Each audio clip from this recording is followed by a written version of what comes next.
life is but a dream.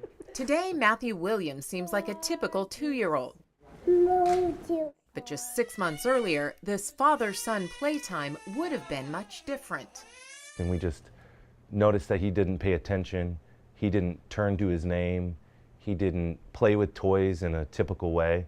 Unlike his twin sister Morgan, Matthew didn't speak. Instead, he expressed his many emotions and frustrations with outbursts and tears. So on their pediatrician's recommendation, Mark and Marcella Williams took their son to the UC Davis Mind Institute in Sacramento, where their suspicions were confirmed.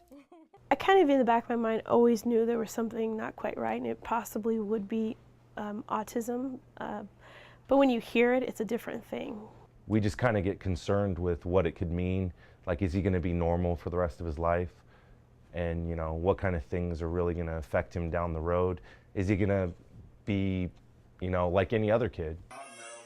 Autism isn't typically diagnosed until a child is older, but doctors recognized many of the risk factors in Matthew, including a lack of communication, a narrow range of interests, and unusual repetitive behaviors.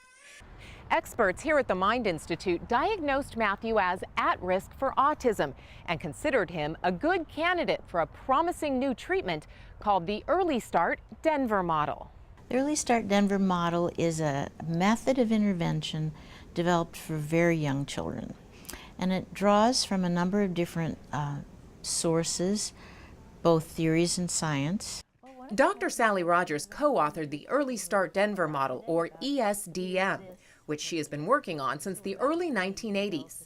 It's a program that has gained worldwide recognition, including a ranking on Time magazine's top 10 medical breakthroughs in 2012 for its promising results in children as young as 12 months. Something about these really, really little ones. I think they're still in a developmental period where their peers are learning to talk. They're not out of sync yet with other 18 to 24-month-olds. Everybody in that age is learning to talk. And we'll go, open boats. At 18 months old, Matthew was noticeably behind his twin sister and his peers in verbal and social development. Cupcakes? But researchers believe they could help him catch up fairly quickly. Caterpillar. When he first came to us, he had no language. He made very little eye contact. He had very few play skills. This would be a great way to work on jumping with 2 feet. He's very good at jumping. Do you want more juice? Yeah. Yes. Amy Board is a speech pathologist and the team lead for Matthew's intervention, which included a handful of therapists as well as his parents, who also received training so they can continue the treatment at home. It's an intensive 20 hours of therapy each week. Where was Matthew's focus during the ball routine, do you think? The therapy combines several science-based practices for working with autism into one intervention program. So rather than analyzing just communication or eye contact, the ESDM model is designed to work on improving several skills at once. So during the book routine, you saw me elicit eye contact. You saw me do vocal imitation with him. You saw me elicit sound effects with him with the slurping of the soup. Worms are Yucky. yucky. And the idea is that we get to teaching about every 10 seconds. So about every 10 seconds, you're going to see some kind of a learning opportunity. And that's our fidelity goal with the ESDM model. And the results?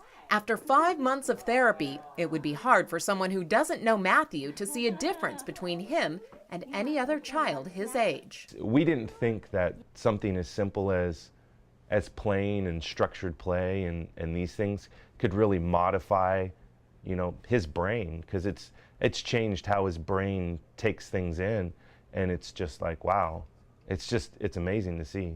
And it's not just Matthew Williams. The first ESDM study involved 48 toddlers with the same level of functioning, separated into 2 groups. One group received the ESDM therapy, the other was referred to a community program for therapy. After 2 years, the children in the ESDM group had an average IQ increase of 18 points. The other group increased only 6 points.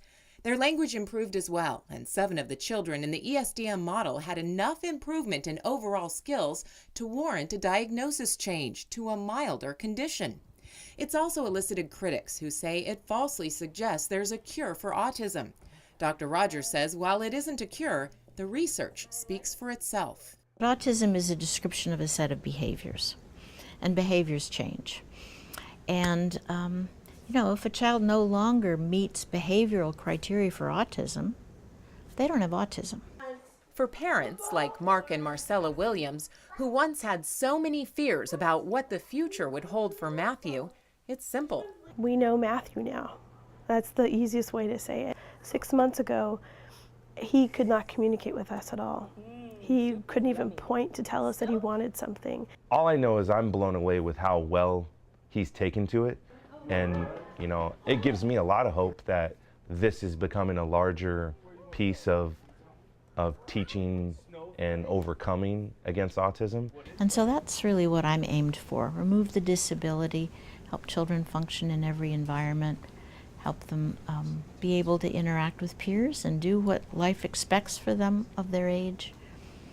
That's my goal. Sally Rogers says there may eventually be a day when autism is described more as a learning challenge than a severe, lifelong disability. But for now, much about autism is still a mystery. For Mark and Marcella Williams, it's a mystery they can finally feel confident will turn out just fine. Choo-choo. In Sacramento, Kristen Samos for UC Davis.